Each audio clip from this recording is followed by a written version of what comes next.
After pit stops, Elliott Sadler enjoys a 2.9-second lead on Jeff Gordon, Matt Kenseth, Jimmy Johnson, Dale Earnhardt Jr. Then Rusty Wallace, Ryan Newman, Bobby Labonte, Mark Martin, and Terry Labonte are the top 10. New to Winston Cup this season, the McDonald's drive-through challenge fueled by Powerade. All pit stops are timed, and the participating team with the shortest cumulative time wins $20,000 for that week, and the season-long winner gets $200 grand. Pretty impressed with Elliott Sadler right now, guys. I mean, you got to give Raymond and Fox and that whole crowd right there a big pat on the back, because he's outrunning his teammate considerably. Yeah, Dale Jarrett presently is 15th. And that car just looks really good, and it likes new tires, Larry. When they put new tires on it, it checks out. And you know what I thought was interesting? Yes, new fresh tires, but it was scuffed tires. This team scuffed a lot of their tires yesterday, which means they put new ones on, went out there and ran them a couple laps. And I think that's because it's like new sticker tires here. The racetrack had so much grip, they were a little bit squirmy or wormy when you'd first go out there on them.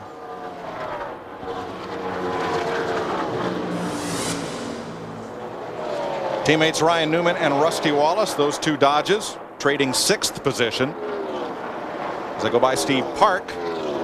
Or Park slots in between the two of them. Now for more on that tandem pit stop of Ryan Newman and Jimmy Johnson, here's Matt. Well, Mike Newman's team lost a little bit of time on the rear, but during that stop you can see the problem on the left rear. Jimmy Johnson goes out around the 12. Now you might think that was a plan to have the 48-12 pit, but after the stop, Matt Boland went over and what appeared to be an apology to Chad Canals. It looked like an apology to Canals. What were you guys talking about?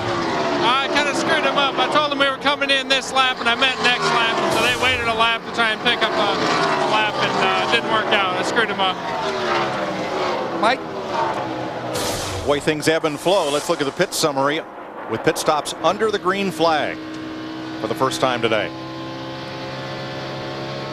For the most part, not a big change right there. Of course, we just talked about Ryan Newman went from 4th to 6th. Jimmy Johnson picked up that 1 position.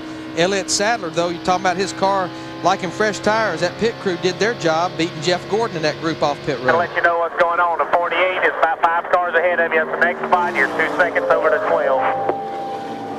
As you look at Jeff Gordon, the 2nd place car, kind of surprising to see last week's winner, Kurt Busch, right behind him there, 1 lap down. Yeah, I mean, this is something that we have not seen in a long, long time. We heard Steve and Jeff actually talking about Kurt Busch a while ago. He's, as you mentioned, 1 lap down, back in 25th position. They've just not been able to find what they've been looking for with that race car ever since they unloaded on Friday. They qualified back in 30th, was not very good in practice. This car has not ran since Pocono last year, where they finished 2nd. So this is something we've not seen very much. I still believe that you had to come here. If you're Jack Roush and they got the 17 and the 97 leading the points, you got to be conservative. I just can't believe it should be any other way where they are right now. And in the last 2 weeks, he's went from 14th to 2nd in the points, Kurt Busch has.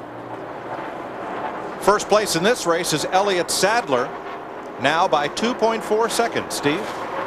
Hey, Mike, he's got 3 top 10 finishes in that 38 car.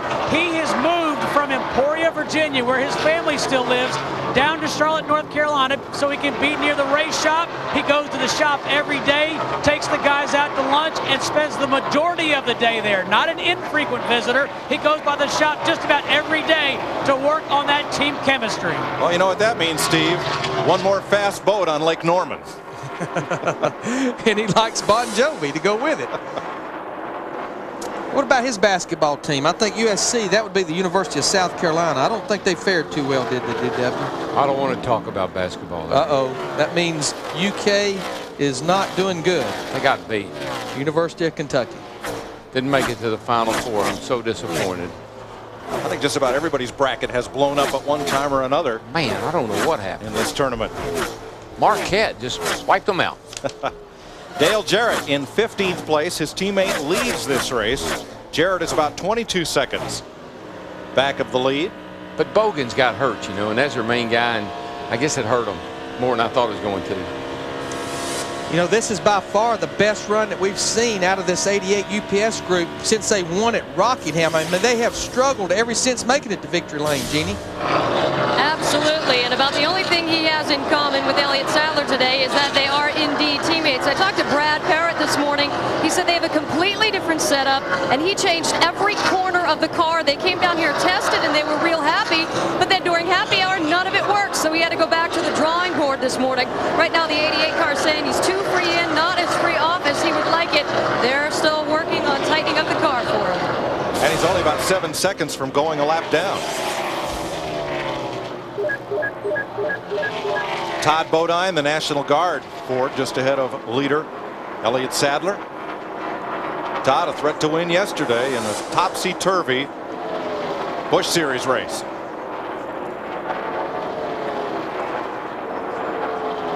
Tony Stewart moving up on Dale Jarrett, the defending Winston Cup champ, has also struggled to move into the top 15 today.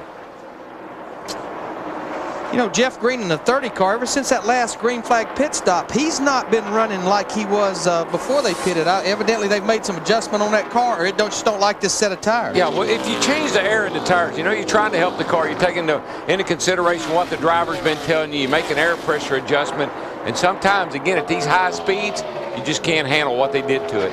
And it takes it too long to come to you, as they like to say.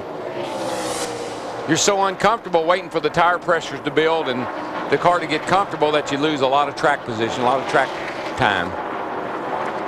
A lot of these guys, I mean, there's some awfully good race cars here that are not too far away from going a lap down. Elliott Sadler is checked out on everybody. He's putting people in danger of going a lap down. But he's not the fastest car on the racetrack. That right now, Jeff Gordon and Ryan Newman are the two quickest cars right now, lapping consistently under 30 seconds per lap. Here's Matt in the pits of the second place car. Mike Gordon consistently 2/10 to 3/10 a lap faster than Elliott Sadler, trying to reel him in. Remember back on lap 103, track bar adjustment. Jeff said it did not help his race car, it actually made it worse. It was loose by himself, tight in traffic before. He says the car is now worse. They are looking ahead to their next stop around lap 165 on what to do to this race car. It's very fast. They just want to make it faster and more comfortable for Jeff. Here's the Texas two-step. Bobby and Terry Labonte running 9th and 10th. Labonte the pole sitter. Terry also had a decent qualifying run and good practice times. May well be a factor all week. Yep, maybe a factor before this is over. Virginia's Elliott Sadler, leading California and Indiana's Jeff Gordon, and Matt Kenseth from Wisconsin here in Texas.